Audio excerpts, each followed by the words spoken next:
ನಮಸ್ತೆ, ಗ್ರಾಮ ಮೀಡಿಯಾಗೆ ಸ್ವಾಗತ. ಮಕ್ಕಳಿದ್ದರೂ ಅನಾಥ ತಂದೆ ವಿಶೇಷ ಕಾರ್ಯಕ್ರಮಕ್ಕೆ ಸ್ವಾಗತ. ನಾನು ನಿಮ್ಮ ಪ್ರೀತಿಯ ದುರ್ಗಾ. ವೀಕ್ಷಕರೇ, ಒಬ್ಬ ವೃದ್ಧನ ಕಥೆ ಇದು. ಒಂದು ಕಡೆ ಹಸಿರು ಮರಗಳ ನೆರಳು, ಒಂದು ಕಡೆ ಹಳೆಯ ಕಲ್ಲಿನ ಬೆಂಚ್. ಆ ಬೆಂಚ್ ಮೇಲೆ ಮಲಗಿರುವ ಆ ವೃದ್ಧನ ಕಥೆ ಕೇಳಿದರೆ ನಿಮ್ಮ ಕಣ್ಣಲ್ಲಿ ಕಣ್ಣೀರು ಬರುತ್ತದೆ. ಮಕ್ಕಳು ಇದ್ದರೂ ಇಂದು ಅವರು ಏಕೆ ಅನಾಥರಂತೆ ರಸ್ತೆಯ ಬದಿಯಲ್ಲಿ ಮಲಗಿದ್ದಾರೆ? ಎಲ್ಲಿರ್ತೀರ ನೀವು? ಇಲ್ಲೇ ಎಲ್ಲಾದರೂ ಮಲಗ್ತೀರಾ? ಮನೆಗೆ ಹೋಗಲ್ವಾ? ಮಕ್ಕಳೆಲ್ಲ ಇದ್ದಾರಾ?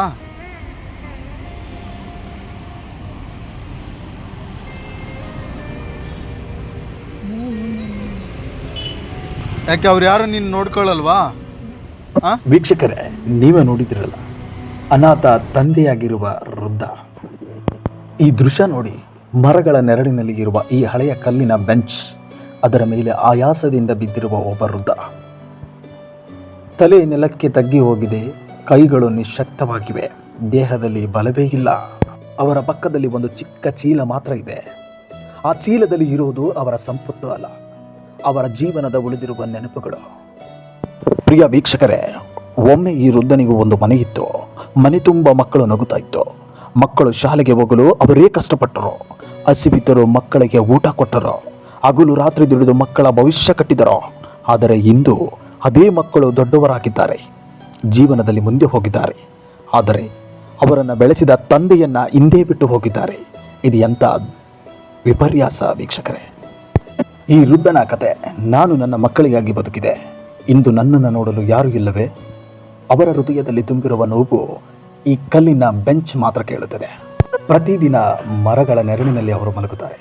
ಅವರ ಸ್ನೇಹಿತರೆ ಹಸಿವು, ಆಯಾಸ, ಒಂಟಿತನ, ಈ ಮೂರು ಮಾತ್ರ ಅವರ ಜೊತೆ ಇವೆ. ಸ್ನೇಹಿತರೆ, ತಂದೆ ತಾಯಿ ನಮ್ಮ ಬದುಕಿನ ಮೂಲ. ಅವರು ನಮ್ಮನ್ನು ನಡೆಯಲು ಕಲಿಸಿದವರು, ಬಾಳಲು ಕಲಿಸಿದವರು. ಆದರೆ ವೃದ್ಧಾಪ್ಯದಲ್ಲಿ ಅವರನ್ನು ಒಂಟಿಯಾಗಿ ಇಡುವುದು, ಅವರನ್ನು ಅನಾಥರನ್ನಾಗಿ ಮಾಡುವುದು ನಮ್ಮ ಸಮಾಜಕ್ಕೆ ದೊಡ್ಡ ನೋವು. ಈ ವಿಡಿಯೋ ನೋಡುತ್ತಿರುವ ಪ್ರತಿಯೊಬ್ಬರೂ ಒಮ್ಮೆ ನಿಮ್ಮ ತಂದೆ ತಾಯಿಯನ್ನು ನೆನಪಿಸಿಕೊಳ್ಳಿ. ಅವರಿಗೆ ಹಣ ಬೇಕಾಗಿಲ್ಲ, ಅವರಿಗೆ ಬೇಕಾಗಿರುವುದು ನಿಮ್ಮ ಪ್ರೀತಿ, ನಿಮ್ಮ ಮಾತು, ನಿಮ್ಮ ಜೊತೆ ಇರುವಂತಹ ಸ್ನೇಹದ ಬಾಂಧವ್ಯ. ಯಾಕೆಂದರೆ ಮಕ್ಕಳು ಇದ್ದರೂ ಅನಾಥನಾಗುವ ನೋವು ಜೀವನದ ಅತಿ ದೊಡ್ಡ ನೋವು. ಕಣ್ಣುಗಳಲ್ಲಿ ತುಂಬಿರುವ ಕಣ್ಣೀರು, ಹೃದಯದಲ್ಲಿ ತುಂಬಿರುವ ನೋವು. ಈ ವೃದ್ಧರಿಗೆ ಮಕ್ಕಳಿಲ್ಲವೆಂದು ನೀವು ಭಾವಿಸುತ್ತೀರಾ? ಇಲ್ಲ, ಅವರಿಗೆ ಮಕ್ಕಳು ಇದ್ದಾರೆ. ಅವರು ತಮ್ಮ ಮಕ್ಕಳಿಗಾಗಿ ಏನು ಮಾಡಿಲ್ಲ.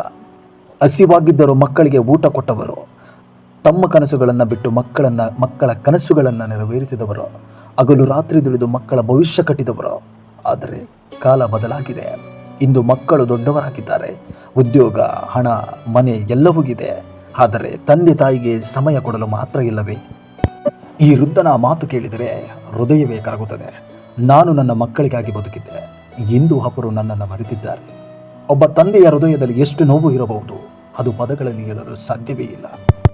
ಸ್ನೇಹಿತರೆ, ಇದು ಕೇವಲ ಒಂದು ವೃದ್ಧನ ಕಥೆಯಲ್ಲ, ಇದು ನಮ್ಮ ಸಮಾಜದ ಒಂದು ಕಹಿ ಸತ್ಯ. ತಂದೆ ತಾಯಿ ನಮಗೆ ಜೀವನ ಕೊಟ್ಟವರು, ನಮ್ಮನ್ನು ಮನುಷ್ಯರನ್ನಾಗಿ ಮಾಡಿದವರು.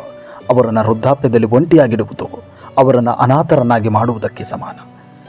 ಇಂತಹ ಅದೆಷ್ಟೋ ವೃದ್ಧರು ಬೀದಿಯಲ್ಲಿ ಭಿಕ್ಷೆ ಬೇಡಿಕೊಂಡು ತಿನ್ನುತ್ತಿದ್ದಾರೆ, ರಸ್ತೆ ಬದಿಗಳಲ್ಲಿ ಮಲಗುತ್ತಿದ್ದಾರೆ. ಇಂಥವರನ್ನು ನೋಡಿದರೆ ದೇವರು ಅದೆಂಥ ವಿಪರ್ಯಾಸವನ್ನು ಅವರಿಗೆ ಕರುಣಿಸಿದ್ದಾನೆ ಎನ್ನುವುದು ಕಷ್ಟ ಸಾಧ್ಯ. ನಮ್ಮ ಬಳಿ ಹಣ ಇರಬಹುದು, ಆದರೆ ತಂದೆ ತಾಯಿ ಇಲ್ಲದಿದ್ದರೆ ಆ ಹಣಕ್ಕೆ ಅರ್ಥವೇ ಇಲ್ಲ. ಇಂತಹ ಹೃದಯ ಕಲಕುವ ಕಥೆಗಳು ಇನ್ನಷ್ಟು ನೋಡಲು ನಮ್ಮ ಚಾನಲನ್ನು ಸಬ್ಸ್ಕ್ರೈಬ್ ಮಾಡಿ, ಈ ವಿಡಿಯೋವನ್ನು ಶೇರ್ ಮಾಡಿ, ನಿಮ್ಮ ಅಭಿಪ್ರಾಯ ಕಮೆಂಟ್ನಲ್ಲಿ ತಿಳಿಸಿ.